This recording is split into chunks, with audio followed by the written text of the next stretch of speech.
ரட்சகருமாயிருக்கிற இயேசுவினுடைய நாமத்திலே உங்களை எல்லாரையும் வாழ்த்தி ஆசீர்வதிக்கிறோம். प्रभु और उद्धारकर्ता यीशु के नाम से आप सबका स्वागत करते हैं. பரலோக ராஜ்யத்தின் அழைப்பை குறித்து நாம் இன்னும் ஒரு வார்த்தைகளை தியானிக்க போகிறோம். और प्रभु के राज्य के रहस्य के बारे में हम कुछ बातों को அது देखेंगे. கிருபையுள்ள ஆண்டவருடைய அழைப்பு. और वो प्रभु की ओर का एक बुलाहट है. அதற்காக நாம் ஜெபம் பண்ணலாம். इसके लिए हम प्रार्थना करें. பரிசுத்தமுள்ள இயேசுப்பா ஸ்தோத்திரம். पवित्र प्रभु यीशु आपको धन्यवाद. ஒரு பெரிய ராஜா எஜமான் ஒரு பெரிய கல்யாண விருந்தை ஆயத்தப்படுத்தினார். और एक बहुत बड़ा मालिक जो है प्रभु सबके लिए एक बहुत बड़े बोझ को तैयार किया. அநேகரை அழைத்தார். बहुतों को बुलाया. ஆனா அநேகர் வரவில்லை. लेकिन लोग नहीं आए. இந்த பரலோக ராஜ்யம் திருமண வீட்டுக்கு அடையாளமாக கர்த்தர் சொல்லியிருக்கிறார். और इस राज्य को एक शादी के घर के समान उसने उसको बताया. புரிந்து கொள்ள கிருபை செய்யும் தகப்பனே. उसे समझने के लिए मदद कीजिएगा. வேதத்திலுள்ள அதிசயங்களை நாங்கள் கண்டு ஆசீர்வதிக்கப்படணும். और इस कलाम के वेद को जानकर हम आशीष पाएं. அழைக்கப்பட்டு உள்ளே சென்ற பிள்ளைகளாய் காணப்படணும். और बुलाए गए और आशीष पाकर जो स्वर्ग में जाने वाले बच्चे बने. அப்படிப்பட்ட மகிமையான ஆசீர்வாதத்தை தாரும். वैसे आशीष की महिमा को दीजिए. இயேசுவினுடைய நாமத்தில் பிதாவே. यीशु के नाम से मांगते हैं पिता. आमीन. ஒரு சிறிய பாடலை பாடலாம். एक छोटा सा गीत गाएंगे. அழைக்கிறார் அழைக்கிறார் இதோ நீயுவா உந்தனே சராவலாய் அழைக்கிறாரிதோ. நீயுவா உந்தனே சராவலாய் அழைக்கிறாரிதோ. பாவத்தை ஏற்றவர் பலியாய் மாண்டவர். பாவத்தை ஏற்றவர் பலியாய் மாண்டவர். கல்வாரியின் மேட்டினில் கண்கொள்ளாத காட்சியை கல்வாரியின் மேட்டினில் கண்கொள்ளாத காட்சியை கண்டிடும் வேண்டிடும் பாவ பாரம் நீங்கிடும். கண்டிடும் வேண்டிடும் பாவ பாரம் நீங்கிடும். அழைக்கிறார் அழைக்கிறார் இதோ. நீயும் வா உந்தனே சராவலாய் அழைக்கிறார் இதோ. நீயும் வா உந்தனே சராவலாய் அழைக்கிறார் இதோ. கர்த்தருடைய அழைப்பை குறித்து நாம் தியானிக்க போகிறோம். प्रभु के बुलाहट के बारे में हम ध्यान करेंगे. மத்தேயு எழுதின சுவிசேஷம் मत्ती का सुसमाचार 22வது அதிகாரம் 22वां अध्याय முதல் 2வது வசனத்தை நாம் வாசிக்கலாம். दूसरे वचन को पढ़ेंगे. பரலோக ராஜ்யம் தன் குமாரனுக்கு கல்யாணம் செய்த ஒரு ராஜாவுக்கு ஒப்பாயிருக்கிறது. स्वर्ग का राज्य उस राजा के समान है जो जिसने अपने पुत्र का विवाह किया. நாம் பரலோகத்தை பற்றி பார்க்கும் முந்தி நாம் பரலோக ராஜ்யத்தை குறித்து நாம் தியானிக்கிறோம். स्वर्ग के बारे में देखने से पहले स्वर्ग के राज्य के बारे में हम पहले जानेंगे. அநேகர் தேவராஜ்யம் பரலோக ராஜ்யம் பரலோகம் எல்லாவற்றையும் ஒரே மாதிரி நினைக்கிறார்கள். और बहुत सारे लोग समझते हैं कि स्वर्ग का राज्य प्रभु का राज्य सब एक समान है. பரலோகம் கடைசியிலே இருக்கிறது. और स्वर्ग जो है वो आखिर में है. பரலோக ராஜ்யம் என்பது இப்பொழுது பூமியில இருக்கிறது. और स्वर्ग का राज्य अब पृथ्वी पर है. எல்லாரும் நம்ம இப்பொழுது பரலோக ராஜ்யத்துக்குள்ள இருக்கிறோம். और हम सब अब स्वर्ग के राज्य के अंदर हैं. இயேசுவை ஏற்றுக்கொண்டால் यीशु को स्वीकार करेंगे. ஆண்டவருடைய ஆவி உங்களுக்குள் வாசமாய் இருந்தார். प्रभु का आत्मा यदि तुम्हारे अंदर निवास करे வார்த்தைக்கு நான் கீழ்ப்படிந்தார். और उस वचन के आज्ञा को माने தேவனுடைய ராஜ்யத்துக்குள்ள இருக்கிறோம். हम प्रभु के राज्य के अंदर रहेंगे. பரலோகத்துக்கு நான் போக வேண்டும். अब आगे हम स्वर्ग में जाएंगे. அந்த அழைப்பை குறித்து நாம் தியானிக்கிறோம். और उस बुलाहट के बारे में हम देखेंगे. கர்த்தர் சொல்கிறார் प्रभु कहता है பரலோக ராஜ்யம் और स्वर्ग का राज्य தன் குமாரனுக்கு கல்யாணம் செய்த ஒரு ராஜாவுக்கு ஒப்பா இருக்கிறது. अपने पुत्र का शादी करने वाला एक राजा के समान है. இந்த 22வது அதிகாரம் முழுவதும் और ये 22वां अध्याय பழைய ஏற்பாட்டில் அனுப்பப்பட்ட தீர்க்கதரிசிகளையும் और पुराने नियम में भेजे गए भविष्यद्वक्ता இயேசுவானவருடைய பிரசங்க நாட்களிலே நடந்ததும் यीशु मसीह के प्रचार के समय पर हुई बातों அப்போஸ்தலர் 2வது அதிகாரத்தில் பரிசுத்த ஆவியானவர் இறங்கி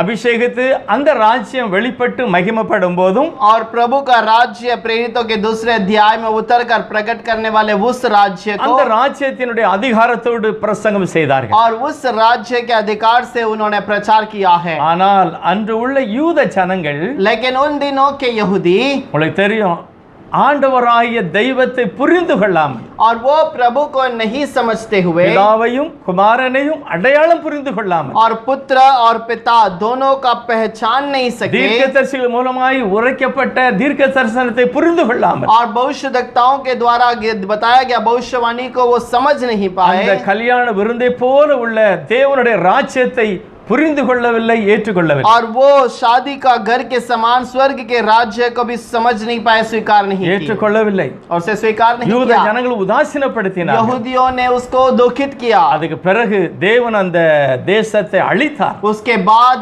प्रभु ने उस देश को नाश कर दिया। திரும்ப அவர் எல்லா மக்களுக்கும் பிரயாணப்பட்டு ஜனங்களை அறிவிக்கும்படி சொல்லுகிறார். और फिर सारे लोगों को प्रभु उस बातों को बताने के लिए कहता है। வேதம் சொல்லுகிறது, कलाम कहता है அடுத்த வசனத்துல 3வது வசனம், तीसरा वचन, அழைக்கப்பட்டவர்களை கல்யாணத்திற்கு வர சொல்லும்படி அவன் தன் ஊழியக்காரரை அனுப்பினான், அவர்களோ வர மனதில்லாதிருந்தார்கள். और उसने अपने दासों को भेजा कि निमंत्रण लोगों को विवाह के बोझ में बुलाएं, परंतु उन्होंने आना न चाहा। மேசியாவின் அழைப்பை எதிர்பார்த்திருந்த யூத ஜனங்கள் और मसीहा के इंतजार में रहने वाले यहूदी அநேக தீர்க்கதரிசிகளை அனுப்பி சொல்லப்பட்டது, बहुत सारे भविष्यवक्ताओं को बोलकर बताया गया, மேசியா வந்த பிறகுதான் அவங்களுக்கு விடுதலை. मसीहा आने के बाद तुम्हारे लिए छुटकारा है। அது வரைக்கும் யூத ஜனங்கள் நிறைய और அடிமையாக்கப்பட்டார்கள். तब तक यहूदी लोग बहुत बड़े गुलामी के अंदर பரிசுத்த गए, நகரத்தை இழந்தார்கள். अपने पवित्र स्थान को खो दिए। பவித்திர அந்த நகரத்தில் உள்ள எல்லா ஆசீர்வதிக்கப்பட்ட இடங்கள் சபை எல்லாத்தையும் இழந்துட்டாங்க. और अपने आशीष किए हुए स्थान मंदिर सबको खो दिया। ஆனா அதற்கு முந்தி लेकिन उसके पहले கிறிஸ்து மகிமையாய் வெளிப்பட்டார். मसीहा महिमा में प्रकट हुआ। அவர் தன்னை ராஜாவாக वो காண்பித்தார். अपने आप को राजा के रूप में दिखाया। என்னுடைய ராஜ்யத்துக்குள்ள நீங்கள் வர வேண்டும் என்று मेरे- கண்டிப்பாய் போதித்தார். मेरे राज्य में तुम्हें आना है करके वो वहां पर बताया। ஆனா புதிய ஏற்பாட்டுக்கும் பழைய ஏற்பாட்டுக்கும் உள்ள ரகசியத்தை புரிந்து கொள்ளாதவர்கள் लेकिन नए नियम और पुराने नियम को जो समझ नहीं पाए, இயேசுவானவரை यीशु मसीह को உதாசீனப்படுத்தினார்கள். दुखित किए। பைபிள் சொல்கிறது பழைய ஏற்பாட்டு காலத்துல बाइबल में लिखा है कि पुराने नियम के अंदर ஆட்டுக்குட்டியின் இரத்தத்தினாலும் मेमने के लहू के द्वारा சாட்சியின் வசனத்தினாலும் और गवाही के वचन के द्वारा அவனை சாத்தானை ஜெயித்தார்கள். उन्होंने शैतान को जीता। பழைய ஏற்பாட்டு ஆட்டுக்குட்டியின் இரத்தத்தினாலே ஜனங்களுக்கு ஒரு அடையாளமாய் और கொடுக்கப்பட்டது. पुराने नियम के अंदर मेमने के लहू के द्वारा उन लोगों को एक चिन्ह दिया गया। புதிய ஏற்பாட்டுல नए नियम के இயேசு अंदर கிறிஸ்து இரத்தத்தினால மீட்பு, यीशु मसीह के लहू के द्वारा छुटकारा। இயேசுவை நான் விசுவாசிக்க வேண்டும். यीशु को मुझे विश्वास करना என்ன है। விசுவாசிக்கணும்? और क्या विश्वास करना அவர் है? சிருஷ்டிகர், और वो उद्धार करता அவர் மேசியா, और वही मसीहा அவர் है। என்னை விடுதலையாக்க और வந்திருக்கிறார். वो मुझे छुटकारा देने के लिए தன்னையே आया। ஜீவ பலியாய் ஒப்பு கொடுத்து अपने आप को जीवन के बलिदान में अर्पण என்னை किया மீட்டுக்கொள்ள और வந்திருக்கிறார். मुझे छुड़ाने के लिए आया। ஆகவேதான் வசனம் சொல்லுகிறது, इसीलिए वचन कहता இயேசுவை है விசுவாசி, यीशु को विश्वास कर, அப்பொழுது நீயும் உன் வீட்டாரும் तब ரட்சிக்கப்படுவீர்கள். तू और तेरे घराने उद्धार पाएंगे। எப்படி விசுவாசிப்பது? कैसे विश्वास करना रक्षकर, है?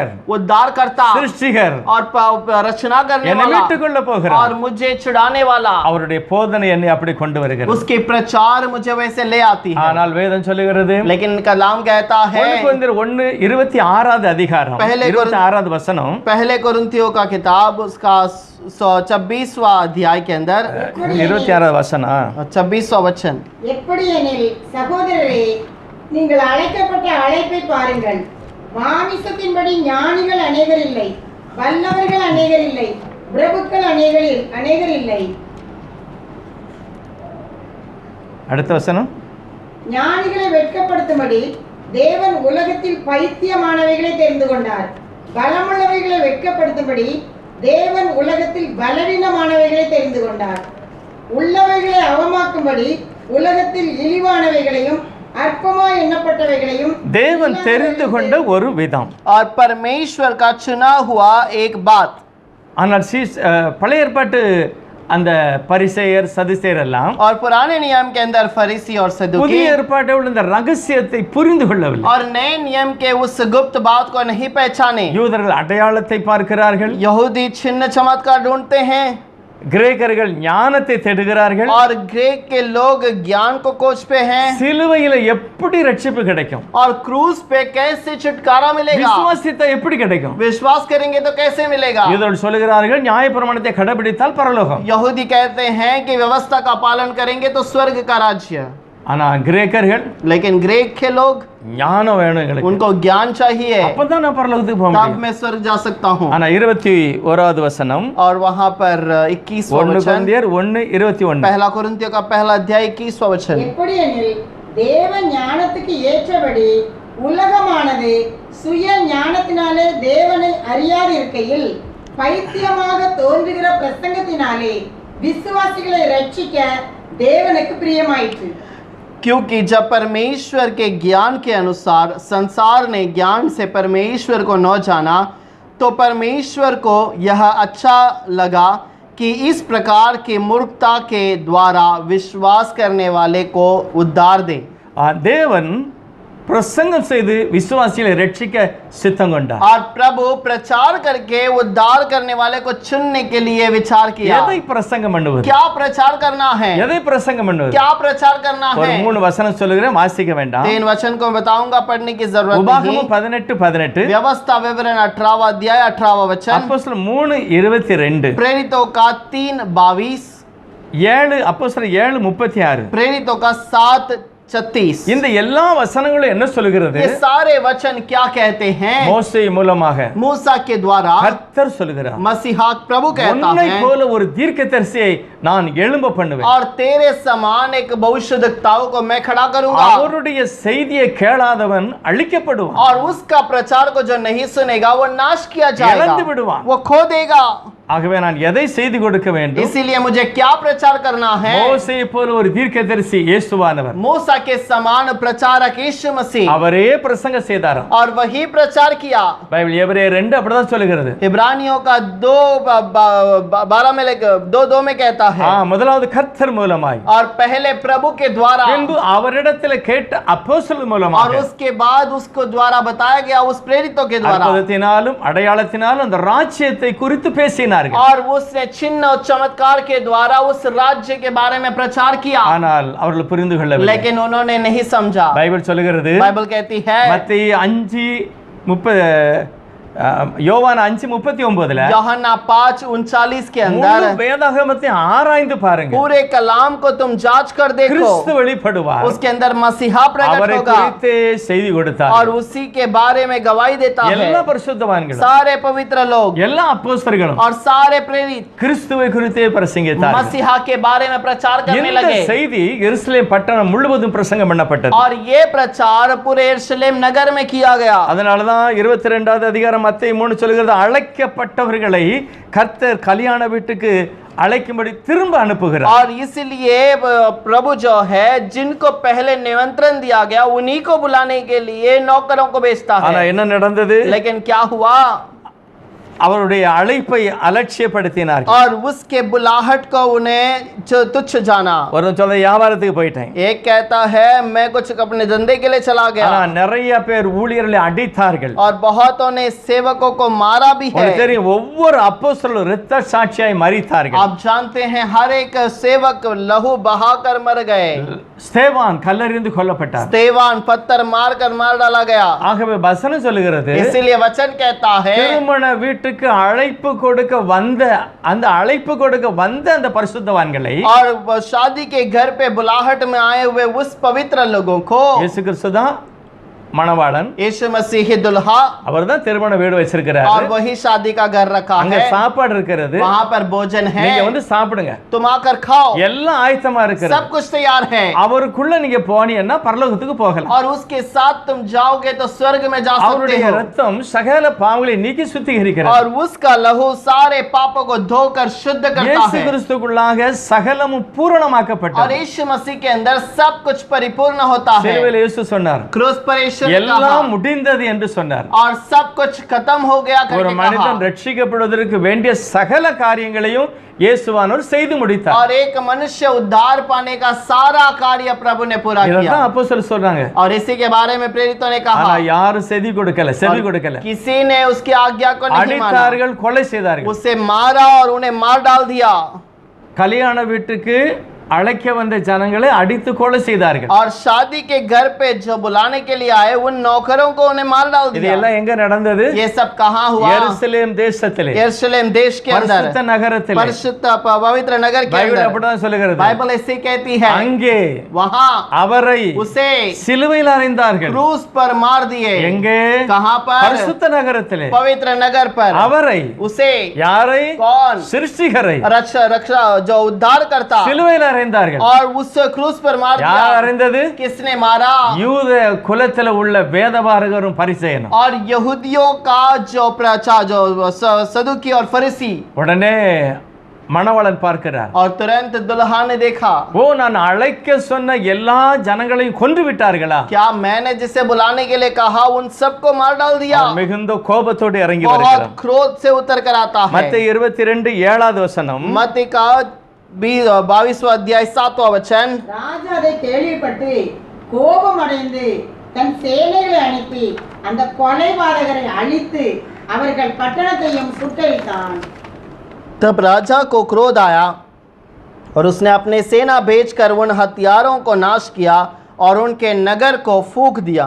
எல்லாருக்கும் தெரியும், सब लोग जानते हैं எருசலேம் பட்டணம் அழிக்கப்பட்டது. यरूशलेम नगर नाश किया गया। இன்றைக்கு அந்த இடம் அழிக்கப்பட்டது. आज भी वो देश नाश किया गया। பரிசுத்த நகரம் அழிக்கப்பட்டது. पवित्र नगर नाश किया गया। பரிசுத்த நகரம் அந்நியனுடைய கரத்தில் இருக்கிறது. वह पवित्र नगर अन्य लोगों के हाथों में அவர் है। சிலுவையில் அடிக்கப்பட்ட இடம், वो क्रूस पे मार खाया हुआ அவர் स्थान, பிறந்த இடம், उसका जन्म लिया हुआ அவர் செய்தி स्थान, கொடுத்த அத்தனை இடம், उसका प्रचार किया हुआ हर एक கெத்செமனே स्थान, தோட்டம், गेत्सेमने बगीचे के अंदर எல்லா இடமும் सारा जगह, அடையாளப்படுத்தி और வைத்திருக்கிறார்கள்.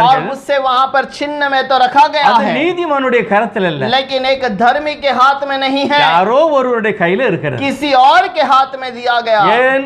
किस लिए? எப்படி? कैसे? பவுல் சொல்லுகிறார், पौलुस कहता है, இயேசுவானவர் கூட சொல்லுகிறார், यीशु ने भी कहा, நீங்கள் சத்தியத்தை ஏற்றுக்கொள்ளாததினால், और तुम सत्य को नहीं स्वीकारे इसीलिए, சத்தியம் அல்லாததை வஞ்சகத்தை கர்த்தர் உங்களுக்கு அனுப்புவார். और जो सत्य नहीं है उस बुराई को तुम्हारे बीच में நான் भेजेगा। என் பிதாவின் நாமத்தில் வந்திருக்கிறேன், मैं मेरे पिता के नाम से आया हूँ, நீங்கள் என்னை ஏற்றுக்கொள்ளவில்லை. तुमने मुझे स्वीकार नहीं ஒரு किया। சுய நாமத்தில் வருவார், एक अपने खुद के नाम से आएगा, நீங்கள் அவனை तुम ஏற்றுக்கொள்வீர்கள். उसे स्वीकार लोगे। ஆகவே அந்த இடம் பூரா அவன் வச்சிருக்கான். इसीलिए वो स्थान को उसने रख लिया। 7வது வசனம் சொல்லுகிறது, और 7वां वचन में लिखा அந்த है, கொலைபாதகரை और उस हथियारों அழித்து को नाश करने के பட்டணம் लिए சுட்டெரிக்கப்பட்டது. और उस नगर को फूंक दिया। எல்லாருக்கும் தெரியும், கிபி 70ல நடந்தது. और सब लोग जानते हैं मसीहा के 70 वर्ष के बाद हुआ। கிபி 70ல நடந்தது. मसीहा के 70 वर्ष बाद हुआ। திருமண வீட்டுக்கு அழைக்க வந்த அந்த பரிசுத்தவான்களை, அப்போஸ்தலர்களை, இயேசுவானவரை, யோவான் எல்லாரையும் கொலை செய்தார். और उस शादी के घर पे बुलाने आने वाले सारे शिष्यों को, सारे चेलों को, और जो யோனா बपतिस्मा सबको मार दिया। புதிய ஏற்பாட்டு உபதேசம் ஐயா, திருமணத்துக்கு அழைப்பு. और नए नियम का उपदेश है, शादी के लिए बुलाए गए। கிறிஸ்தவ மார்க்கத்தினுடைய அழைப்பு திருமணத்துக்கு. और मसीहा का जो बुलाहट है ये शादी के घर के लिए है। கிறிஸ்தவ சபை என்பது நல்ல அருமையான சந்தோஷத்தை அனுபவிப்பதற்கு. और मसीहा का जो जीवन है ये एक अच्छे से खुशी को मिलाने के लिए தேவனுடைய है। பாதத்தில் உட்காருவது ஆனந்தம். प्रभु के समूह में बैठना एक खुशी की बात है। உம்முடைய பலத்திலே களி கூற வேண்டும். और प्रभु के उस आनंद के अंदर हमें और महिमा करना தாவீது கூட है। அப்படிதான் சொல்லுகிறார், दाऊद भी ऐसे कहता உம்முடைய है, பாதத்திலே இருப்பதை நான் தெரிந்து கொள்ளுவேன். और आपके पैरों तले बैठने में इच्छा करता हूँ। கர்த்தரிடத்தில் ஒன்றை நான் நாடுகிறேன், और प्रभु से मैं एक वर मांगता हूँ, அவருடைய மகிமையை காண வேண்டும். और उसकी महिमा को देखना அவருடைய चाहता ஆலயத்திலே हूँ। உட்கார்ந்து उसके ஆராய்ச்சி செய்ய भवन வேண்டும். में बैठ के उसका जांच करना है। இயேசுவே அந்த ஆலயம், यीशु ही वो भवन है। அதுதான் கீழே இறங்கி வந்தார். वही तो उतर कर அந்த आया। ரகசியம் அப்போஸ்தலர் 2வது அதிகாரத்தில் வெளிப்பட்டது. और वो रहस्य प्रेरितों के 2 अध्याय में प्रकट हुआ। சாவி பேதுரு கையில் இருக்கிறது. और कुंजियां पतरस के हाथ में दी சாதாரண गई। ஜனங்கள் கையிலே ஊழியம் கொடுக்கப்பட்டது. साधारण लोगों के हाथों में सेवकाई दिया गया। வேதம் சொல்லுகிறது, कलाम कहता है, 1 கொரிந்தியர் 1வது அதிகாரம் 21வது வசனம், प्रेरितों के किताब के अंदर एक पहला कुरिन्थियों की किताब के अंदर, பைத்தியமாக தோன்றுகிற பிரசங்கத்தினாலே புதிய ஏற்பாட்டை தேவன் ஆரம்பிக்க ரட்சிக்க சித்தம் கொண்டார். और पागलपन के लोगों के समान रहने वालों के बीच में प्रभु अपने भवन का आरंभ करने के लिए शुरुआत அது किया। தேவ சித்தம். ये प्रभु की इच्छा है। பைத்தியமாக தோன்றுகிற और பிரசங்கத்தினாலே, जो दिखाई देने में पागलपन दिखता है, ஆனால் எல்லாம் உதாசீனப்படுத்தினார். लेकिन सब लोगों ने उसे दुखित किया। தேவன் அந்த நகரத்தை சுட்டெரித்தார், प्रभु ने उस नगर को फूंक दिया அந்த கொலைபாதகரை சங்கரித்தார். और उस हथियारों को मार डाला யூத ஜனங்கள் சிதறடிக்கப்பட்டார். और यहूदी यहाँ वहाँ बिखेर गए, எல்லா இடத்துலயும் யூதர்கள் போனாங்க. सारे नगरों पे चले அவங்க गए இல்லாத இடமே இல்ல. और ऐसा कोई स्थान नहीं जो वहाँ पर वो नहीं மிகவும் रहते। அதிகமா கேரளத்துல இருக்காங்க, बहुत ही अधिक केरल में है, மகாராஷ்டிரால இருக்காங்க, महाराष्ट्र में है, ஜப்பான்ல ரஷ்யால எல்லா பக்கமும் சிதறப்பட்டாங்க. जापान में, रशिया में, सारे जगह पर वे फैल गए ஹிட்லர் பல லட்ச யூதர்களை கொன்று குவித்தான். और हिटलर लाखों लोगों को मार डाल दिया சத்தியத்துக்கு விரோதமாய் நின்றவர்கள் கொல்லப்பட்டார்கள். और उस दिन में सत्य के विरोध में खड़े थे उनको मार डाला गया சுவிசேஷத்திற்கு எதிர்த்து நின்றவர்கள் கொலை और செய்யப்பட்டார்கள். सुविशेष सुसमाचार के विरोध में खड़े रहने वाले मार डाले गए। புதிய ஏற்பாட்டு வசனத்துக்கு எதிர்த்து நின்றவர்கள் அழிக்கப்பட்டார்கள். नए नियम के वचन के विरोध में खड़े रहने वाले नाश किए गए। கர்த்தர் இயேசு சொன்னார், प्रभु यीशु ने कहा இந்த கல்லின் மேல் மோதுகிறவன் நொறுங்கி போவான். और इस पत्थर पर ठोकर खाने वाला वो चुकना चूर हो ஆனா இந்த जाएगा। கல்லாகிய இயேசுவை யார் விசுவாசிக்கிறார் लेकिन इस पत्थर के ऊपर जो भरोसा करता और है रक्षिக்கப்படுவான்। वो उद्धार पाएगा। எந்த மனிதனானாலும் कोई भी मनुष्य क्यों ना எப்படி रहे, பாவியா இருந்தாலும் कैसे भी पापी क्यों ना रहे, ஐயா என்னை ஏற்றுக்கொள்கிறேன் என்று மன்னிப்பு கேட்டார், हे प्रभु मुझे क्षमा कर करके जो मांगता है அவன் திருமண வீட்டுக்குள் அழைத்துக் वो கொள்ளப்படுவான். शादी के घर पर उन्हें बुला लेता है। தேவனுடைய ராஜ்யத்தை அழிக்க முடியாது. प्रभु के राज्य को नाश नहीं कर அழிக்க सकते நினைத்த ராஜ்யங்கள் அழிந்து और விட்டது. जिसने नाश करने के लिए विचार किया वो राज्य नाश हो गया। நல்லா தெரியும், எல்லா ராஜ்யம் கிறிஸ்துவை எதிர்த்து நின்ற ராஜ்யங்கள் அழிக்கப்பட்டது. आप सब जानते हैं दुनिया भर में कितने राज्य जो मसीहा के विरोध में थे सब नाश किए गए। நிற்க முடியாது. उसके सामने खड़ा नहीं रह வேதம் சொல்லுகிறது, இந்த सकता। கல்லின் மேல் மோதுகிறவன் நொறுங்கி போவான். कलाम कहता है इस पत्थर पर ठोकने वाला वो चुकना चूर हो जाएगा। காரணம் இயேசுவானவர் தன்னுடைய இரத்தத்தை சிந்தி இந்த சபையை, இந்த கிறிஸ்தவ மார்க்கத்தை தெரிந்து கொண்டார். क्योंकि मसीहा इन इस लहू के द्वारा इस मार्ग को चुन लिया। அவர் தேவனுடைய சபையை वो ஸ்தாபிக்கிறார். प्रभु के उस कलीसिया को आरंभ किया 7வது அதிகாரத்தில் அழிக்கப்படுகிறது. और 7வது வசனத்துல, 7वें वचन के अंदर वो नाश किया गया। 8வது வசனத்துல கர்த்தர் சொல்லுகிறார், 8वें वचन में प्रभु कहता है அப்பொழுது அந்த ஊழியக்காரர், அந்த தேவனுடைய மனிதர், तब अपने अपने दासों से कहा, அந்த ஆண்டவர் என்ன சொல்றாரா, वो प्रभु क्या कहता है தன் ஊழியக்காரரை நோக்கி, उस सेवकों से कहता है கல்யாண விருந்து ஆயத்தமா இருக்கிறது, विवाह का बोझ तो तैयार है அழைக்கப்பட்டவர்களோ அபாத்திரமாய் போய்விட்டார்கள், परंतु निमंत्रण लोग योग्य नहीं ठहरे। யூதர்கள் அதை இழந்து விட்டார்கள். यहूदियों ने उसे खो दिया எல்லா ஜனங்களும் அதை அசட்டை और பண்ணினார்கள். सारे यहूदियों ने उसे तुच्छ जाना। ஆகவே ஒன்று செய்யுங்கள், इसीलिए काम करो, உலகமெல்லாம் புறப்பட்டு செல்லுங்கள், दुनिया भर में फैल जाओ, எல்லா அதிகாரம் எனக்கு இருக்கிறது, सारा अधिकार मेरे पास है, என்னுடைய ராஜ்யம் சமீபமா இருக்கிறது, मेरा राज्य निकट है। போய் சொல்லுங்க, उनसे कह दे பிசாசுகளை துரத்துங்கள், और शैतान को भगाओ, வியாதிகளை சுகமாக்குங்கள், बीमार को चंगाई करो நோய்களை நீக்குங்கள். और जो बीमार को दूर करो। உங்களை ஏற்றுக்கொண்டவன் என்னை ஏற்றுக்கொண்டான், तुम्हें जो स्वीकार करता है वो मुझे स्वीकार करता உங்களை है அசட்டை பண்ணுகிறவன் என்னை அசட்டை और பண்ணுகிறான். तो जो तुम्हें इनकार करता है वो मेरा इनकार करता இந்த है। ரட்சிப்பு ஒருவன் தேவையில்லை என்று சொன்னால், अगर ये उद्धार कोई जरूरत नहीं है करके कहे, உங்களுடைய காலில் படிந்த தூசியை தட்டி போடுங்கள். तुम्हारे पैर के अंदर के धूल को वहां गिरा के आ நான் जाओ, ஒரு கண் பார்த்துக் கொள்கிறேன். मैं उन्हें देख लूंगा। அது அழிக்கப்பட்டு போகும் वो என்றார். नाश किया जाएगा அது வீடானாலும் சரி, और वो घर क्यों ना அது रहे, தேசமானாலும் वो சரி, देश क्यों ना रहे, தேவ ராஜ்யத்துக்கு விரோதமாக எழும்புகிறது அழிக்கப்படும் என்று और இயேசு சொன்னார். प्रभु के विरोध में उठने वाला हर एक चीज नाश किया जाएगा। அவர்கள் எல்லாம் புறப்பட்டு போறாங்க. और वो सब वहां से निकल गए। ஒரு வார்த்தை சொல்றார் பாருங்க, एक बात कहता है देखिए, ஆகையால் நீங்கள் வழிச்சந்திகளிலே போய் इसलिए चारों ओर जाओ காணப்படுகிற யாவரையும் அழைத்து கொண்டு और வாருங்கள். जितने लोग तुम्हें मिले सबको विवाह के बोझ के लिए बुला लाओ। அந்த ஊழியக்காரர் புறப்பட்டு अथा उन दासों ने सड़कों पर जाकर வழியிலே கண்ட நல்லோர் பொல்லோர் எல்லாரையும் கொண்டு வந்தார். क्या बुरे क्या भले जितने मिले सबको इकट्ठा किया கல்யாண சாலை விருந்தாளிகளால் நிரப்பப்பட்டது. और विवाह का घर अतीतों से भर गया। சுவிசேஷ ஊழியம் எல்லா தேசத்திலும் பரவினது. सुसमाचार सारे देश में फैल गया யூதர்கள் அசட்டை செய்தபடியினால் और यहूदियों ने उसे इनकार किया। இயேசு கிறிஸ்துவின் சத்தியம், यीशु मसीह का सत्य, பரலோக ராஜ்யம் स्वर्ग का राज्य எல்லா தேசத்துக்கும் பரவினது. सारे देश में फैल गया। ஏற்றுக்கொண்டவர்கள் जो ஆசீர்வதிக்கப்படுவார்கள். स्वीकार किए वो आशीषित पाते हैं। இதை குறித்து மத்தேயு 13வது அதிகாரத்தில் 7 காரியங்களை கர்த்தர் சொல்லுகிறார். इसके बारे में मत्ती का 7वां अध्याय में 7 बातों के बारे में प्रभु இப்போ कहता நான் है। 7வது காரியத்தை குறித்து பேச अब போகிறேன். मैं केवल 7वें बातों के बारे में बताना चाहूंगा। வாசிக்கலாம் 13வது அதிகாரம் और मत्ती का 13वां अध्याय 47வது வசனம். 47 वचन। அன்றியும் பரலோக ராஜ்யம் கடலிலே போடப்பட்டு சகலவிதமான மீன்களையும் சேர்த்து வாரிக்கொள்ளும் வலைக்கு ஒப்பாய் இருக்கிறது. இந்த கிறிஸ்தவ மார்க்கம் और ये मसीहा का मार्ग காடுகளில போய் பிரசங்கம் பண்ணப்படுகிறது, जंगल के अंदर जाकर प्रचार किया जाता है பட்டணத்திலே வைக்கிறது.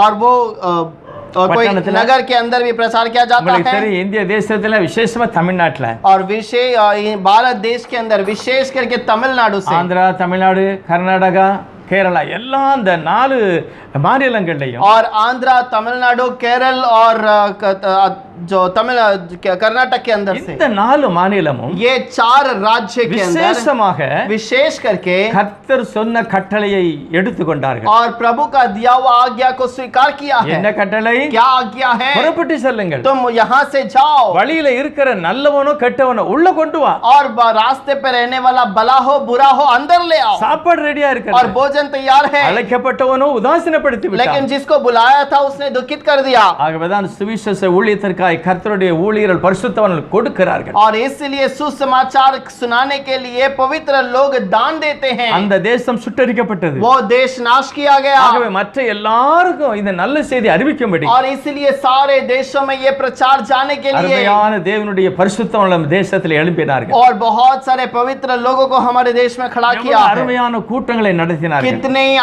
अद्भुत सभा को चलाते இயேசு हैं। நேசிக்கிறார், यीशु प्रेम करता இயேசு है। உன்னை விடுதலை செய்கிறார், यीशु तुम्हें छुटकारा இயேசு देता உன்னை है। அழைக்கிறார். यीशु तुम्हें बुलाता நீ है விடுதலை அடைய तो வேண்டும், छुटकारा நீ पाले ரட்சிக்கப்பட तो வேண்டும். उद्धार पाले।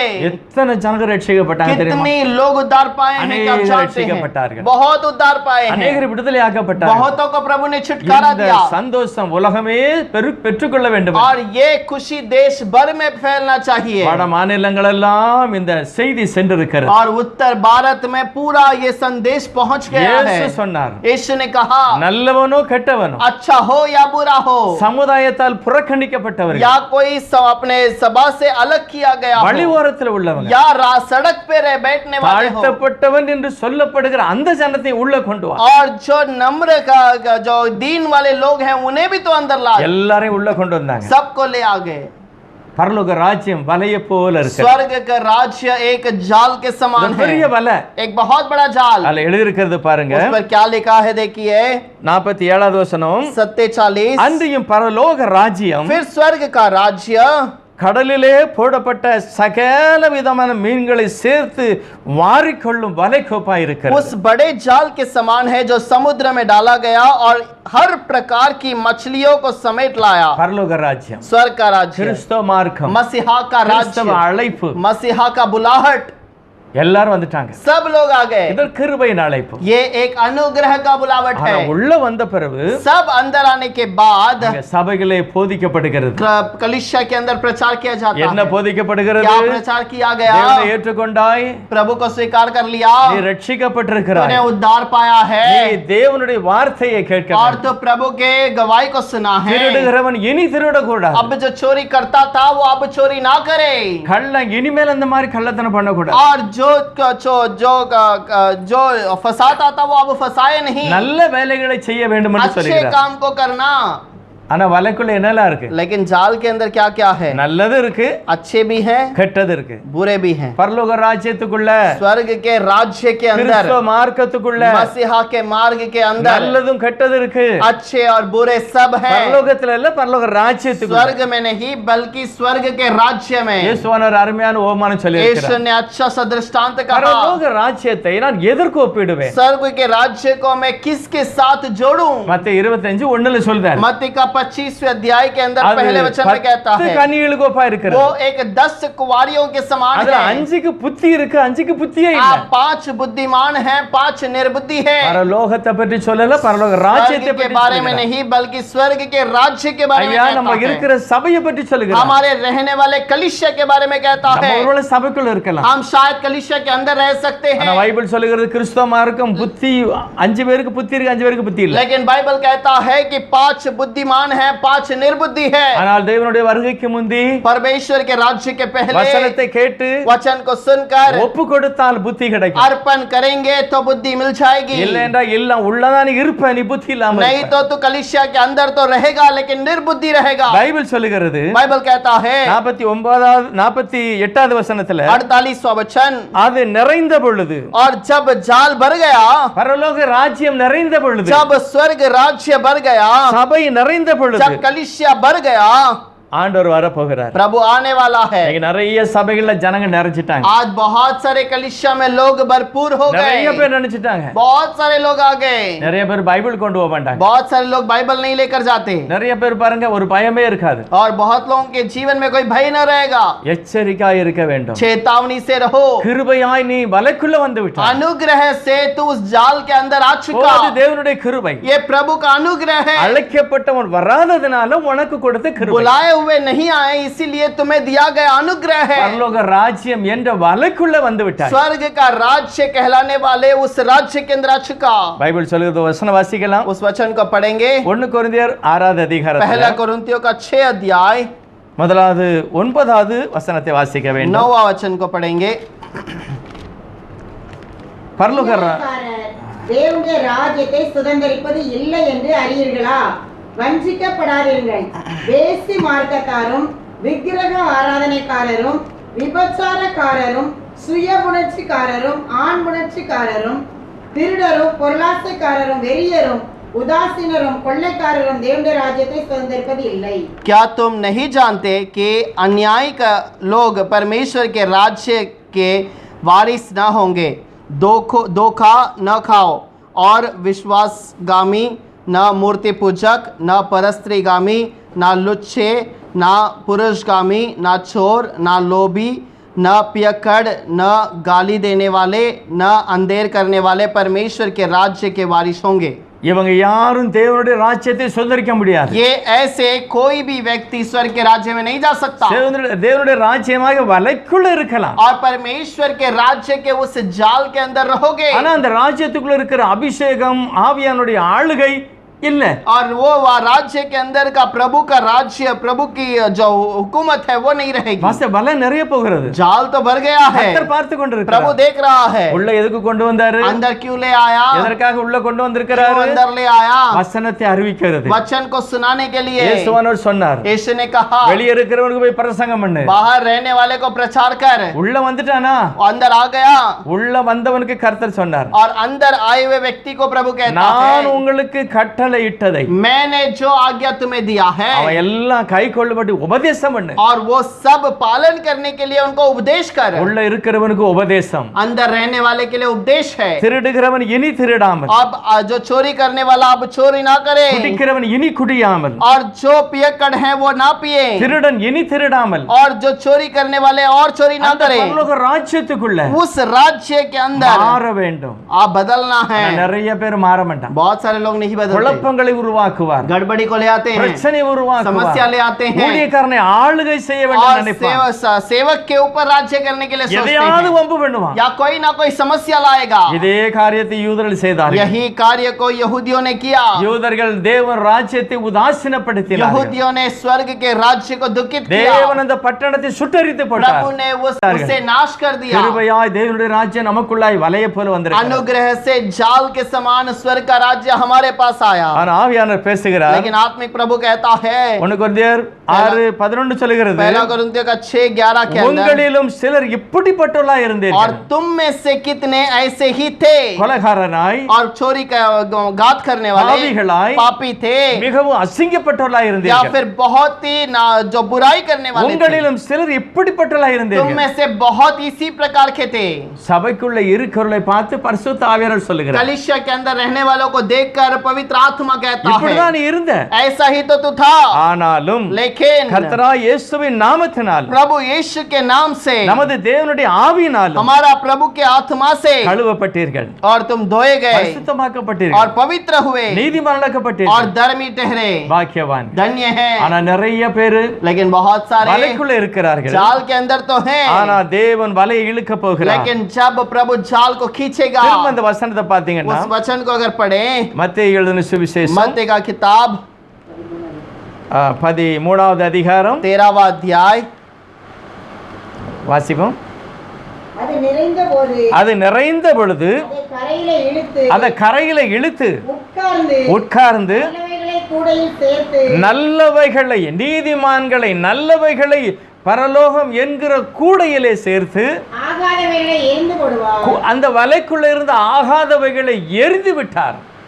और वो जो कुछ जरूरत का काम का नहीं है उसे फेंक दिया। தேவன் சீக்கிரமாக செய்ய போகிறார். प्रभु जल्द इसे करने वाला வலைக்குள்ள है। வந்தாச்சு, जाल के अंदर तो आ ஆனா गए, மனம் திரும்பல, लेकिन मन नहीं फिर आए, சூழ்நிலை மாறல, परिस्थिति नहीं बदली, உன்னுடைய புத்தி மாறல. तुम्हारी बुद्धि सही नहीं தேவன் हुई, சீக்கிரமாக நியாயம் தீர்ப்பார். प्रभु जल्द ही न्याय करेगा। இந்த வார்த்தைகளை கேட்கிற யாரா இருந்தாலும் சரி, और इस वचन को सुनने वाले कोई भी क्यों ना रहे, பயபக்தியோடு அந்த ராஜ்யத்துக்குள்ள இருக்கிறவர்கள் ஆண்டவருடைய சத்தியத்துக்குள்ள ஏற்றுக்கொள்ள வேண்டும். भय के साथ में रहने वाले प्रभु के उस राज्य को पहचान ले, வேத வாசிப்புல ஜெபத்துல எல்லாவற்றிலும் நான் தேவ சித்தப்படி நடக்க வேண்டும். और कलाम पढ़ने में या जांचने में हर चीज में प्रभु के इच्छा के अनुसार चलना चाहिए। ஏழாவது ஓமானம் வலை போடப்பட்டிருக்கிறது. और सातवां जो दृष्टांत है, जाल बिछाया गया, இதுதான் பரலோக ராஜ்யம், यही स्वर्ग का राज्य है, இதுதான் சபை, और यही कलीसिया है, இதுதான் கிறிஸ்து ஃபெலோஷிப். यही मसीहा का साथ में रहना அது है। வலைக்கு ஒப்பா இருக்கிறது, और वो जाल के अनुसार ஆனா है, நல்லதும் கெட்டது இருக்கிறது. और उसके अंदर भलाई बुराई सब है। அது நிறைந்த உடனே वो भरने के बाद கர்த்தர் அதை இழுக்கிறார். प्रभु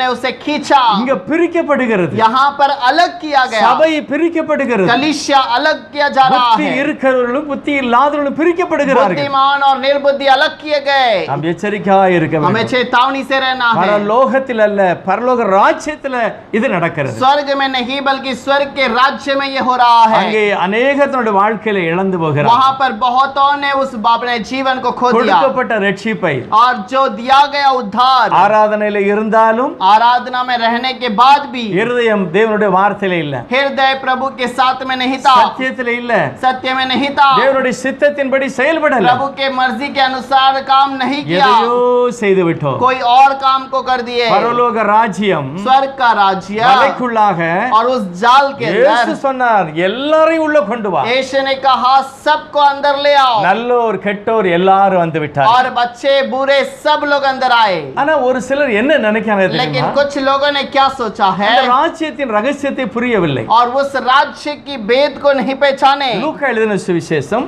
और लूक का किताब 14வது அதிகாரம் 14वां अध्याय 12வது வசனத்துல 12वां वचन के अंदर ஒரு ராவிருந்து செய்ததை பார்க்கலாம். और एक रात के भोजन के बारे में देख सकते हैं।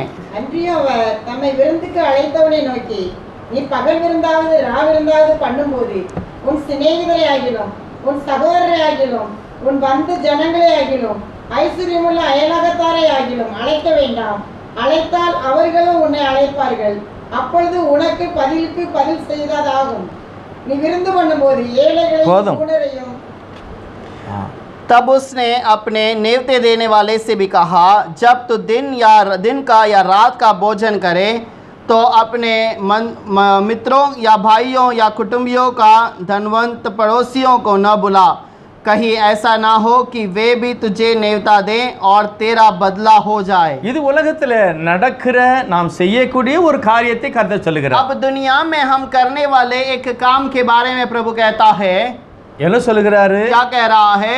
நீங்க உங்க வீட்டுல ஏதாவது விருந்து வைத்தால், तुम अपने घर में अगर कुछ नेवता रखो, சொந்தக்காரங்களே நீங்கள் அழைத்தால் அவங்க உங்களை அழைப்பாங்க. अगर रिश्तेदार को बुलाओगे तो वो भी तुम्हें बुलाएंगे, அதனால உனக்கு ஒரு ஆசீர்வாதம் கிடையாது. उसके लिए तुम्हारा कोई आशीष नहीं। 13 சொல்லுகிறது, 13 वचन में कहा, நீ விருந்து செய்யும் போது तुम जब न्योता देते हो ஏழைகளை கூப்பிட வேண்டும், और कोई कंगाल को बुलाओ, ஊனரை, कोई टूडो, சப்பானிகளை, कोई लंगड़े நடக்க முடியாத இப்படிப்பட்ட ஜனங்களை கூப்பிட்டு நீ சாப்பாடு கொடுத்தா या जो चल नहीं सकते ऐसे लोगों को बुलाकर भोजन दो, நீ ஆசீர்வதிக்கப்பட்டவனாய் तो இருப்பாய். आशीषित रहेगा நீதிமான்களுடைய உயிர்த்தெழுதலிலே உனக்கு பங்கு கிடைக்கும். और धर्मियों के बुलाहट में तुम्हारा भाग होगा। இப்படி கர்த்தர் சொல்லுகிறார். ऐसा प्रभु कहता है। இது ஒரு வீட்டுல நடந்து கொண்டிருக்கிறது. और ये एक घर के अंदर हो रहा है। ஒருவன் சொல்லுகிறான், एक व्यक्ति कहता है, அவரோட கூட பந்தி இருக்கிறவளில் ஒருவன், और उसके साथ में भाग लेने वाला एक சாப்பிட்டுக்கிட்டு இருக்கிறாங்க ஒரு வீட்டுல, एक घर के अंदर भोजन कर रहे हैं, ஆண்டவருக்கு ஒரு மனுஷன் சாப்பாடு கொடுக்கான், और एक व्यक्ति प्रभु को वहां पर भोजन दे रहा है। நிறைய பேர் சாப்பிட்டுக்கிட்டு இருக்காங்க. बहुत सारे लोग भोजन करते அப்போ हैं। சாப்பிட்டுக்கிட்டு இருக்கும்போது கர்த்தர் சொல்லுகிறான், நீ இந்த மாதிரி விருந்து செய்தன்னா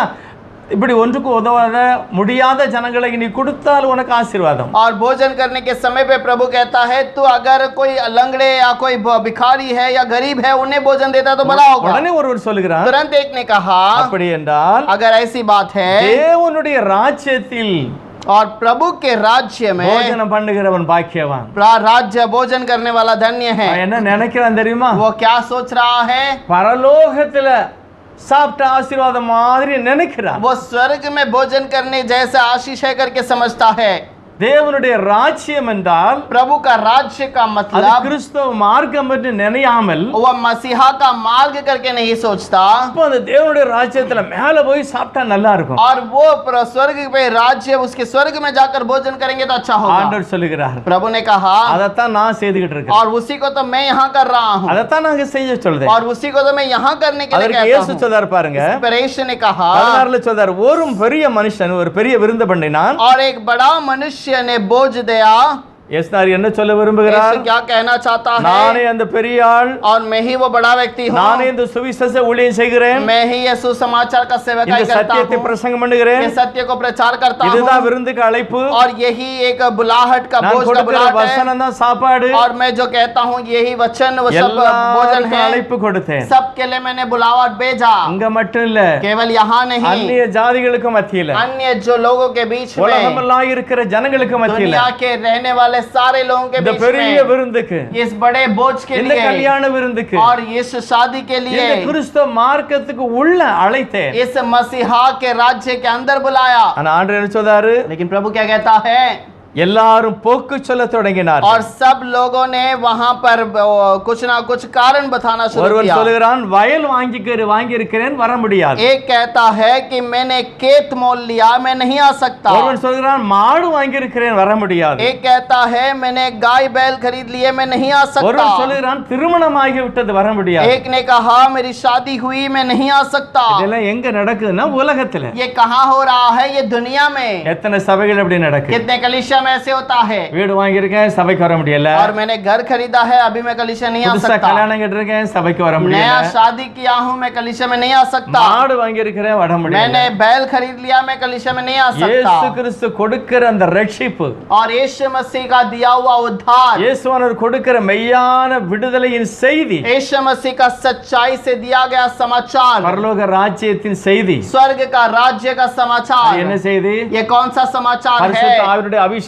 நிரப்பப்பட்டு போதிக்கப்பட்ட உபதேசம். स्वर्ग के राज्य के अनुसार सुनाया गया बातें के अनुसार वो जो उपदेश है। யாரும் சபை கொடுக்கல. कौन ही कोई नहीं सुना। பைபிள் சொல்லுது, நல்லோர் கெட்டோர் எல்லாரையும் உள்ள கொண்டு வா. बाइबल कहता है भले बुरे सबको तो अंदर ले உள்ள आ। வந்த பிறகு தேவனுடைய வசனம் கிரியை செய்ய வேண்டும். अंदर आने के बाद प्रभु का वचन वहां पर कार्य करना காரணம் चाहिए, இப்பொழுது நடக்குது, இனி நடக்க போகிறது. क्योंकि अब हो रहा है और आगे होने वाला है। சாலமன் ராஜா எப்படி சபை கட்டினாரா? सोलोमन राजा ने कैसे भवन बनाया? எங்க கல்லை எடுத்தாரோ और जहां पर उसने पत्थर तोड़े அங்கே அதை சரி செய்தார். और वहीं पर उस पत्थर को सही भी बनाया நல்லா செய்தாராம். और सब कुछ वही அதை किया சரியா செய்தாரு. और उसे वही सही किया। இதை கொண்டு பரிசுத்த நகரத்திலே நான் ஆலயமாய் கட்டப் போகிறேன். इसे ले जाकर मैं भवन को पवित्र स्थान पर बनाऊंगा। அங்க போய் இது சரியில்லைன்னு சொல்லக்கூடாது. और वहां ले जाने के बाद ये सही नहीं है करके नहीं அங்க करना। போய் கொஞ்சம் சின்னதாக்கணும் அப்படின்னு சொல்லக்கூடாது. वहां ले जाने के बाद इसे थोड़ा कम करना पड़ेगा, नहीं बोलना है। இங்கே சரி செய்யணும். यहीं पर से सही करना है। அங்க சுத்தியில் சத்தம் கேட்க கூடாது. वहां पर हथौड़े का आवाज नहीं आनी அந்த चाहिए। பரிசுத்த நகரத்திலே और उस पवित्र नगर पर அப்படியே ஒரு விசுவாசியை கொண்டு அப்படியே வைக்கிற மாதிரி और वैसे एक विश्वासी को ले जाकर रखने के அந்த समान கற்களை நான் அடுக்க வேண்டும். वहां पर पत्थरों को मुझे जमा करना है। ஆகவேதான் சாலமன் ராஜா எடுத்த இடத்திலே சரி செய்தார். इसीलिए सुलेमान राजा ने जहां उस पत्थर को निकाला वहीं पर उसे काट कर सही किया। எருசலேம் தேவாலயம் கட்டப்படும் போது யாரும் சுத்தியில வச்சு அடிக்கல. और यरूशलेम भवन बनाने जाने के समय पर किसी ने हथौड़ा कलीसिया के अंदर नहीं मारा। அங்க எடுத்தப்பட்ட இடத்துல சரி செய்து பரிசுத்த நகரத்திலே ஆலயமாய் நிறுத்தினார்கள். जहां पर पत्थर निकाला गया वहीं पर उसे सही बनाया गया, केवल यहां पर आकर जोड़ा गया। அப்ப எங்க அது அடி வாங்க வேண்டும்? अब कहां पर उसे सही करना है? அதுக்குன்னு ஒரு இடம் இருக்கிறது. उसके लिए एक स्थान है அந்த இடத்துல அந்த கல்லை சரி और செய்தார்கள். उस स्थान के लिए उस स्थान पर इस कलीसिया को सही करना है। அதுதான் பரலோக ராஜ்யம். यही स्वर्ग का राज्य அதுதான் है சபை. और यही कलीसिया है அதுதான் தேவனுடைய மார்க்கம். और यही प्रभु का मार्ग है। அதுதான் பிரசங்கம். यही तो इसीलिए तो இந்த प्रचार है। சர்ச்சுக்குள்ளேயே வம்பு பண்ணிக்கிட்டு இருந்தாங்க. अगर कलीसिया कलीसिया के अंदर ही तुम गड़बड़ी मचाते हो, தேவனுடைய வார்த்தைக்கு கீழ்ப்படியல, अगर प्रभु की आज्ञा को नहीं मानते हो தேவனுடைய மனிதன் அடிக்கும் போது கொத்தும் போது விட்டு கொடுக்கல, और प्रभु के प्रचारक मारने या पीटने के समय पर जब अपने आप को त्याग नहीं உன்னை देते, எங்கே போட்டுவாரு, நீ பரிசுத்த நகரத்துல போக முடியாது. तुझे यहीं पर छोड़ दिया जाएगा, तुम उस स्वर्ग के पवित्र राज्य में नहीं பரிசுத்த जाओगे। நகரம் கட்டப்படும் போது சத்தமே और வரக்கூடாது. उस पवित्र राज्य बांधे जाने के समय पर आवाज नहीं होगी, அங்க ஒரு குடிகாரன் போக முடியாது, वहां पर कोई पियक्कड़ नहीं जाएगा, திருடன் போக முடியாது, चोरी नहीं चोर करने वाला नहीं व्यभिचार जाएगा, போக முடியாது, व्यभिचार करने वाला नहीं ஆனா जाएगा, பரலோக ராஜ்யத்துக்குள்ள, लेकिन स्वर्ग के राज्य के अंदर, வலைக்குள்ள,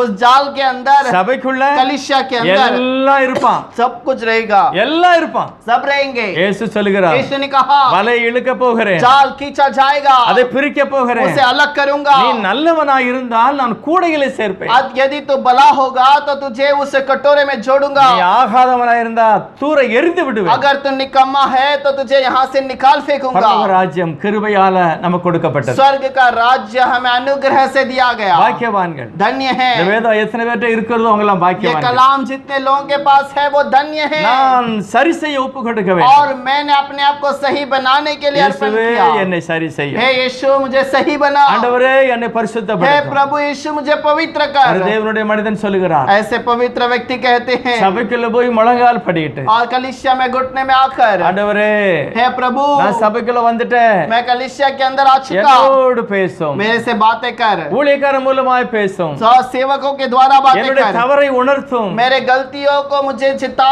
நான் திருந்தி விடுகிறேன், मैं सुधर जाऊंगा, நான் பரிசுத்தமடைய வேண்டும் मैं என்று पवित्र விரும்புகிறேன். होना चाहता हूँ। இப்படி சொல்லுகிறவன் பாக்கியவான். ऐसे कहने वाले धन्य हैं। சபைக்குள்ள இருந்து வம்பு பண்ணிக்கொண்டு, कलीसिया के अंदर रहकर गड़बड़ी करके, பிரச்சனையை பண்ணி, समस्या करके, தகராறு உருவாக்கி, या कोई रोक टोक रखे, நிறைய சபைகள்ல கோர்ட் வரைக்கும் போயிட்டு, और बहुत सारा कलीसिया कोर्ट तक पहुंच जाता இவ்வளவு है। தைரியம் பாருங்க. ऐसा धैर्य है। இயேசு கிறிஸ்துவின் இரத்தத்தினால் சம்பாதிக்கப்பட்ட சபை, यीशु मसीह के लहू से जो लहू से खरीदा गया நீ कलीसिया, அதை ஆட்டி படைக்க வேண்டும் என்று நினைத்தால், अगर तू अपने काबू में उसे करने के लिए इच्छा करे, தேவன் என்ன செய்தார்? प्रभु ने क्या किया? அந்த பரிசுத்த நகரத்தை சுட்டெரித்து போட்டார். उस पवित्र नगर को फूंक दिया। தேவனுடைய தண்டனைக்கு நான் தப்பித்துக் கொள்ள வேண்டும் என்றார். प्रभु के दंड को अगर बचना இந்த है, தேவனுடைய ராஜ்யத்துக்குள்ள வரும்போது इस प्रभु के राज्य में आने के लिए அங்க என்ன நடக்கிறது? वहां पर क्या होगा? வாசிக்கலாம் அந்த பழைய இடத்துல 22வது அதிகாரம் மத்திய எழுதின சுவிசேஷம் मत्ती का 22वां अध्याय के अंदर 11வது வசனமும் 12வது வசனம் வாசிக்கலாம். 11 और 12 10 இருந்து 10 11 12 10 11 और 12 पढ़ेंगे। இந்த ஊழியக்காரர் புறப்பட்டு வழிகளிலே போய் தாங்கள் கண்ட நல்லார் பொல்லார் யாவரையும் கூட்டிக் கொண்டு வந்தார்கள். கல்யாண சாலை விருந்தாளிகளால் நிறைந்தது. விருந்தாளிகளை பார்க்கும்படி ராஜா உள்ளே பிரவேசித்த போது கல்யாண வஸ்திரம் தரித்திராத ஒரு மனுஷனை அங்கே கண்டு, சிநேகிதனே, நீ கல்யாண வஸ்திரம் இல்லாதவனாய் இங்கே எப்படி வந்தாய் என்று கேட்டான். அதற்கு அவன் பேசாமல் இருந்தான். 11 12 तब राजा अतिथियों को देख के भीतर आया तो उसने वहाँ एक मनुष्य को देखा जो विवाह का वस्त्र नहीं पहने था। उसने उससे पूछा, हे मित्र, तो विवाह का वस्त्र पहने बिना यहाँ क्यों आ गया? விருந்தாளிகளை பார்க்கும்படி எஜமான் வருகிறார். जो अतिथियों को देखने के लिए प्रभु आ रहा है। அங்க எல்லாம் பரிசுத்தவான்கள் இருக்கிறாங்க. वहाँ पर सब पवित्र लोग हैं। அது பெரிய ஒரு விருந்து கல்யாண வீடு, एक बहुत बड़ा शादी का घर है பெரிய ராஜா வீடு, और एक बहुत बड़ा राजा का घर है நிறைய விருந்தாளிகளை கவனிப்பதற்கு ஆட்கள் இருக்கிறார்கள். और बहुत सारे लोगों को देखभाल करने के लिए लोग हैं। ஒரே ஒரு மனிதன் एक मनुष्य அந்த உபதேசத்தெல்லாம் அசட்டை செய்து और उस उपदेश को इनकार किया, வேறு வழியாய் வந்திருக்கிறான். अलग रास्ते से अंदर आया அவனுக்கு கொடுக்கப்பட்ட வஸ்திரத்தை அவன் பெற்றுக்கொள்ளவில்லை. और उसको दिया गया उस वस्त्र को नहीं पहना। எல்லாருடைய கண்களை மறைத்து பரிசுத்தவானை போல காட்சியளிக்கிறார். सब लोगों के आंखों को धोखा देखकर एक पवित्र व्यक्ति के समान आंखें खड़ा கர்த்தர் है, இயேசு அவனை அடையாளம் கண்டுபிடித்தார். लेकिन यीशु ने उसे ठीक से पहचाना। எப்படி நீ உள்ளே வந்தாய்? तू कैसे अंदर आ चुका? எப்படி நீ கல்யாண வஸ்திரம் போடல? बिना वस्त्र का तो कैसे आया है? பைபிள் சொல்லுது அவன் பேசாமல் இருந்தான். वो शांत बैठा रहा। அவனை பிடித்து அவர் அக்கினி கடலில் தள்ளும்படி செய்கிறார். और उससे अग्नि के अंदर डालने के लिए हुक्म देता है। தேவன் கிருபையாய் நம்மை அழைத்திருக்கிறார். आज प्रभु ने हमें अनुग्रह से எரேமியா बुलाया है। 16:16 சொல்கிறது, यिर्मयाह का 16वां अध्याय 16 वचन में कहता மீன் है, பிடிக்கிறவர்களை முதலாவது அழைத்து அனுப்பினார். और प्रभु पहले मछली और मछुआरों को पहले चुनकर बुलाया है, சீஷர்களை அனுப்பினார். शिष्यों को बुलाया மீன் है, பிடிக்கிறவர்கள் और मछली पकड़ने वाले। பெந்தேகோஸ்து நாள் அன்னைக்கு 3000 பேர் ரட்சிக்கப்பட்டு இயேசு கிறிஸ்துவின் நாமத்தில் ஞானஸ்நானம் எடுத்தார்கள். और पेंतेकोस्त के दिन में उद्धार पाकर 3000 लोग बपतिस्मा लिए, 5000 பேர் ஞானஸ்நானம் எடுத்து ரட்சிக்கப்பட்டார்கள். 5000 लोग बपतिस्मा लिए उद्धार पाए, திரளான புருஷர் ரட்சிக்கப்பட்டார்கள். बहुत सारे पुरुष लोग उद्धार पाए। அடுத்து கர்த்தர் சொல்லுகிறார், उसके बाद प्रभु ने कहा, வேட்டைக்காரர்களை அனுப்புகிறார். और उसके बाद वो उस जो शिकार करने वाला। शिकारियों को भेजता है। இப்பொழுது கூட்டம் கூட்டமா ரட்சிக்கப்படல. अब वो झुंड झुंड में वहां पर उद्धार नहीं पाए। பாருங்க எத்தனை மிஷனரிகள் காடுகளிலும் மலைகளிலும் போய் ஒரு ஆத்மாவா சேர்க்கிறார். अब कितने मिशनरी जंगल में जाकर एक एक आत्मा को इकट्ठा करते சரியான हैं। சாப்பாடு இல்ல, सही भोजन नहीं, சரியான தண்ணி இல்ல, सही वस्त्र पानी नहीं, சரியான வீடு இல்ல. सही घर भी नहीं है। வேதம் சொல்லுகிறது, कलाम कहता है கடைசி நாளிலே आखिरी दिनों தேவன் में, வேட்டைக்காரர்களை அனுப்புகிறார். और प्रभु वहां पर शिकारियों को भेजता है, கூட்டமாக பிடிக்கவில்லை, और वो एक झुंड में नहीं சிலரை पकड़ते, சிலரை பிடிக்கிறார்கள். एक एक या दो दो को पकड़ते இன்னைக்கு हैं। தேவன் நம்மளை கிருபையாய் அழைத்திருக்கிறார். आज प्रभु अनुग्रह से मैं बुला रहा இருக்கிற है। இடத்துல நான் சரியாகிவிட்டால் பாக்கியவான். जहां पर हम हैं वहीं सही बन जाए இந்த तो वो கடைசி सही நாளிலே होगा। इस आखिरी दिनों में, வலையாக கொடுக்கப்பட்ட பரலோக ராஜ்யத்தின் காலத்திலே और इस जाल के समान दिया गया स्वर्ग के राज्य के लिए, சத்துருவாகிய பிசாசும் கூட शत्रु शैतान भी, உலகமெல்லாம் வலையை போட்டிருக்கிறார். और दुनिया भर में जाल बिछाया गया, அதுதான் நெட்டு. और वही नेट है। நெட் என்னெல்லாம் செய்து பாருங்க. इंटरनेट क्या क्या कार्य करता தேவன் है। நல்லோரையும் பொல்லோரையும் எல்லாரையும் தன்னுடைய ராஜ்யத்துக்கு அழைத்தது போல और प्रभु अपने राज्य में जैसे भलाए और बुरे को बुलाया था, சத்துரும் கூட நெட் ஆகிய வலையை கம்ப்யூட்டர் மூலமாக எல்லாத்தையும் போட்டுட்டான். और शैतान भी जाल को बिछा लिया कंप्यूटर के द्वारा सबको पकड़ने के लिए, இருதயத்தை குழப்புவதற்கு, उनके हृदय में गड़बड़ी लाने के சித்தரையை लिए, குழப்புவதற்கு, और अपनी सोच को बड़ गड़बड़ी में எத்தனை डालने के பேர் लिए। வேதாகமத்தையே கீழே வைத்து விட்டு லேப்டாப்பை வச்சுக்கிட்டு பிரசங்கம் பண்ண ஆரம்பிச்சாங்க. कितने लोग कलाम को नीचे रखकर लैपटॉप को लेकर प्रचार करने लगे, நிறைய துணிவான காரியம்லாம் நெட்ல நடக்கிறது. और बहुत ही घमंड की बातें बहुत धैर्य से वो नेट पे करते யோபு हैं। 11:14 अय्यूब का 11वां अध्याय 14वां உன் वचन, கையிலே பாவம் இருக்கிறது और என்கிறார். तेरे हाथों में पाप है करके कहता है। ஏசாயா 59:3 एशाया 59 के अंदर 3, உன் விரல் பாவம் செய்கிறது और என்கிறார். तेरी उंगलियां पाप करती है करके कहा। உபாகமம் 28 व्यवस्था विवरण 28 34 34, உன் கண் கண்ட அந்த நெட்டில் நீ மயங்கி போய் விடுவாய் என்று और சொல்கிறார். तेरे आंख के देखने वाले उन चीजों में तू अपने आप को भूल जाएगा அப்படியே करके மயங்கி कहा। விடுவான். तू वहां पर अपने आप को भूल जाएगा। எத்தனை பேர் இருக்காங்க பாருங்க. कैसे कितने लोग हैं। சாத்தானுடைய நெட் யாரையும் விடல, शैतान के जाल ने किसी को नहीं छोड़ा, எல்லாரையும் பிடித்து उस வைத்திருக்கிறது. जाल ने सबको पकड़ लिया அந்த है। வசனத்தை வாசிக்கலாம். உபாகம் 28:34 व्यवस्था विवरण 28 के अंदर 34 वचन को पढ़ेंगे। உன் கண்கள் காணும் காரியங்களினாலே மதி மயங்கி போவாய். 34.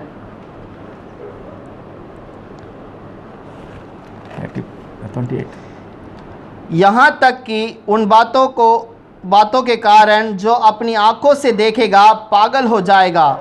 உன் கண்கள் கண்டதில் நீ மதி மயங்கி விடுவாய். तेरे आंख जिसे देखते हैं उसके द्वारा तो पागल हो இது जाएगा। சாத்தானுடைய வலை. ये शैतान का जाल ஆனா है, பரலோக ராஜ்யமாக வலைக்குள்ள लेकिन स्वर्ग के राज्य के जाल में ஒருவன் வந்தால் பாக்கியவான். अगर एक आ जाता है तो बच जाएगा। தேவன் அருமையாய் எனக்கு அந்த சான்ஸை கொடுக்கிறார். प्रभु ने बहुत ही न्योता प्यार से वो न्योता दिया है। நான் ஒப்பு கொடுத்தால் अगर ஆசீர்வதிக்கப்படுவேன். हम अर्पण करेंगे तो आशीष पर किए இயேசு जाएंगे। கிறிஸ்து கல்வாரி சிலுவையிலே यीशु मसीह कलवरी क्रूस पर நமக்காக மரித்து हमारे लिए मर गया, அந்த ரட்சிப்பை கிருபையாய் उस வைத்திருக்கிறார். उद्धार को अनुग्रह से रखा है। எபிரேயர் 10:19 சொல்கிறது, इब्रानियों का 10:19 में कहता है, ஆகையால் சகோதரரே इसलिए भाइयों இயேசு கிறிஸ்து வைத்திருக்கிற இந்த புதிய यीशु ஆசீர்வாதத்தை, मसीह का रखा हुआ इस नए आशीष இந்த के புதிய लिए, கிறிஸ்துவ इस மார்க்கத்தில் नए मसीहा के அவர் मार्ग के சரீரத்தின் अंदर, வழியாய் புதிய வழியை வைத்திருக்கிறார். और वो उस स्वर्ग के लिए नए रास्ते को रखा எந்த है। மனிதனாலும் कोई சரி भी मनुष्य क्यों ना அந்த रहे, ராஜ்யத்துக்குள்ள வர வேண்டும். उस राज्य में आ जाए। இயேசு என்னை ஏற்றுக்கொள்வார். यीशु मुझे स्वीकार இயேசு करता है, நிச்சயமாய் ஏற்றுக்கொள்வார். यीशु जरूर स्वीकार करता ஒருவேளை है। உதாசீனப்படுத்தினால் अगर वो उसे दुखित करें அந்த வலைக்குள்ள பரலோக ராஜ்யத்துக்குள்ள நல்லவைகளை கூடையிலே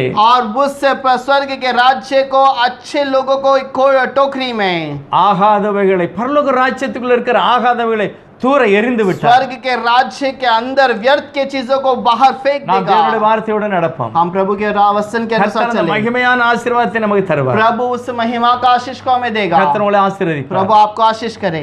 ஆத்ம வாழ்வை நித்திய வாழ்வை என்றெண்ணி தற்பரந்தயவை தள்ளிடலாமோ அற்ப வாழ்வை நித்திய வாழ்வு என்றெண்ணி தற்பரந்தயவை தள்ளிடலாமோ நினையாத நேரம் மரணம் சந்தித்தால் நித்தியத்தை எங்கு நீ கழிப்பாய் நினையாத நேரம் மரணம் சந்தித்தால் நித்தியத்தை எங்கு நீ கழிப்பாய் வாசலண்டை நின்று ஆசையாய் தட்டும் நேசரசுவுக்கு உள்ளம் திறவாயோ வாசலண்டை நின்று ஆசையாய் தட்டும் நேசரசுவுக்கு உள்ளம் திறவாயோ மனமாறி மறுபடி பிறந்திடாயாகில் மகிமனின் ராஜ்யம் காண கூடுமோ மறுமாறி மறுபடி பிறந்திடாயாகில் மகிமனின் ராஜ்யம் காண கூடுமோ பிறந்தால ஜலத்தாலும் ஆவியாலும் மெய்யாய் பிரவேசிப்பாய் தேவராஜ்யத்தில் பிறந்தாலும் ஜலத்தாலும் ஆவியாலும் மெய்யாய் பிரவேசிப்பாய் தேவராஜ்யத்தில் வாசலண்டை நின்று ஆசையாய் தட்டும் நேசரசுவுக்கு உள்ளம் திறவாயோ ஒரு நிமிஷம் ஜெபம் பண்ணலாம் एक क्षण प्रार्थना करें। பரிசுத்தமுள்ளவரே ஸ்தோத்திரம் पवित्र प्रभु இந்த धन्यवाद। வேதாகமத்தை வைக்கிற வாசிக்கிற ஒருவர் கூட इस कलाम को रखने वाले पढ़ने वाले एक भी व्यक्ति ரட்சிப்பை இழந்து விடாமல் उद्धार को न खोए। தேவன் கொடுக்கிற ரட்சிப்பை பெற்றுக்கொள்ள प्रभु जो देता है उस उद्धार को पाले। பரலோக ராஜ்யம் स्वर्ग का राज्य கிறிஸ்தவ மார்க்கம் मसीहा के राज வலைக்கு ஒப்பாய் இருக்கிறது और एक जाल के समान है। நல்லவைகளை தேவன் எடுக்கிறார் अच्छों को प्रभु ले लेता है, ஆகாதவளை எரிந்து போடுகிறார் व्यर्थ के चीजों को फेंक இயேசு देता है। வரும்போது प्रभु आने के समय கல்யாண வஸ்திரம் இல்லாதவன் புறம்பே जो தள்ளப்படுகிறார் शादी का वस्त्र नहीं पहना उसे बाहर निकाल இயேசு दे। கிறிஸ்துவின் இரத்தம் நமக்கு ரட்சிப்பின் வஸ்திரத்தை தருகிறது यीशु मसीह का लहू हमें उद्धार का वस्त्र கர்த்தர் देता அந்த है। மகிமையான ஆசீர்வாதத்தை ஒவ்வொருவருக்கும் தருவார் प्रभु इस महिमा के आशीष को हर एक को दे। இயேசு கிறிஸ்துவின் நாமத்தில் பிதாவே यीशु के नाम से मांगते हैं पिता। ஆமென்